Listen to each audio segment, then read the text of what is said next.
વડોદરાના શિનોર અને નર્મદા જિલ્લામાં ઝડપાઈ ખનીજ ચોરી।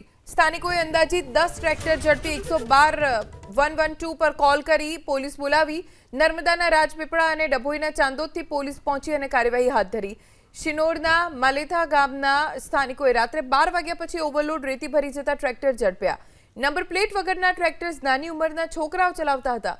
નિલેશભાઈ નામના સ્થાનિકે 112 પર કોલ કરી પોલીસને જાણ કરી।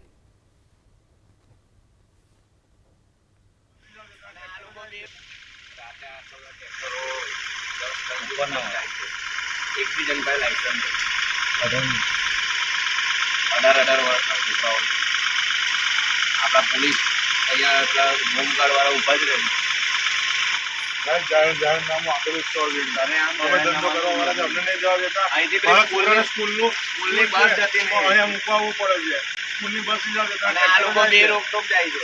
અહીં બોર્ડ બી મારેલું છે સરકારનું કે સાહેબ એક બી ગાડી પર નંબર પ્લેટ બી નથી, નંબર પ્લેટ નહીં, કશું નહીં, લાઇટો નહીં, કઈ નહીં, બધું ઓલરેડી હોમગાર્ડ વાળા બેઠેલા છે તો બી કઈ નહીં, બધું એમ જ ચાલે। બેહી રહ્યા છે ખુરશી પર, બધી ગાડીઓ જમા લઈ લો હવે લાઇસન્સ ચાલો 10 લાખ કામ કરો।